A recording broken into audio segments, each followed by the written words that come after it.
दो मित्र धर्म बुद्धि और पाप बुद्धि हिम्मत नगर में रहते थे। एक बार पाप बुद्धि के मन में एक विचार आया कि क्यों न मैं मित्र धर्म बुद्धि के साथ दूसरे देश जाकर धनोपार्जन करूं। बाद में किसी न किसी युक्ति से उसका सारा धन खर्च कर सुख चैन से पूरी जिंदगी जीऊंगा। इसी नियति से पाप बुद्धि ने धर्म बुद्धि को धन और ज्ञान प्राप्त होने का लोभ देते हुए अपने साथ बाहर जाने के लिए राजी कर लिया। शुभ मुहूर्त देखकर दोनों मित्र एक अन्य शहर के लिए रवाना हुए। जाते समय अपने साथ बहुत सा माल लेकर गए तथा मुंह मांगे दामों पर बेचकर खूब धनोपार्जन किया। अंततः प्रसन्न मन से गांव की तरफ लौट गए। गांव के निकट पहुंचने पर पाप बुद्धि ने धर्म बुद्धि को कहा कि मेरे विचार से गांव में एक साथ सारा धन ले जाना उचित नहीं है। कुछ लोगों को हमसे ईर्ष्या होने लगेगी तो कुछ लोग कर्ज के रूप में पैसा मांगने लगेंगे। संभव है कि कोई चोर ही इसे चुरा ले।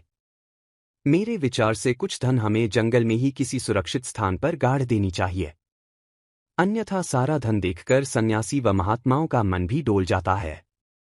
सीधे साधे धर्म बुद्धि ने पुनः पाप बुद्धि के विचार में अपनी सहमति जताई।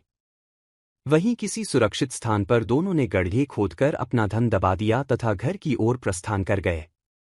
बाद में मौका देखकर एक रात को बुद्धि ने वहां गड़े सारे धन को चुपके से निकालकर हथिया लिया। कुछ दिनों के बाद धर्म बुद्धि ने पाप बुद्धि से कहा, भाई मुझे कुछ धन की आवश्यकता है, अतः आप मेरे साथ चलिए। पाप बुद्धि तैयार हो गया। जब उसने धन निकालने के लिए गड्ढे को खोदा तो वहां कुछ भी नहीं मिला। पाप बुद्धि ने तुरंत रोने चिल्लाने का अभिनय किया। उसने धर्म बुद्धि पर धन निकाल लेने का इल्जाम लगा दिया। दोनों लड़ने झगड़ते न्यायाधीश के पास पहुंचे। न्यायाधीश के सम्मुख दोनों ने अपना अपना पक्ष प्रस्तुत किया। न्यायाधीश ने सत्य का पता लगाने के लिए दिव्य परीक्षा का आदेश दिया। दोनों को बारी बारी से अपने हाथ जलती हुई आग में डालने थे। पाप बुद्धि ने इसका विरोध किया। उसने कहा कि वन देवता गवाही देंगे। न्यायाधीश ने यह मान लिया। पाप बुद्धि ने अपने बाप को एक सूखे हुए पेड़ के खोखले में बैठा दिया। न्यायाधीश ने पूछा तो आवाज आई कि चोरी धर्म बुद्धि ने की है। तभी धर्म बुद्धि ने पेड़ के नीचे आग लगा दी। पेड़ जलने लगा और उसके साथ ही पाप बुद्धि का बाप भी। वो बुरी तरह रोने चिल्लाने लगा। थोड़ी देर में पाप बुद्धि का पिता आग से झुलसा हुआ उस वृक्ष की जड़ में से निकला। उसने वन देवता की साक्षी का सच्चा भेद प्रकट कर दिया।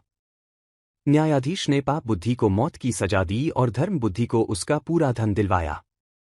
सीख, मनुष्य का यह धर्म है कि वह उपाय की चिंता के साथ अपाय की भी चिंता करे।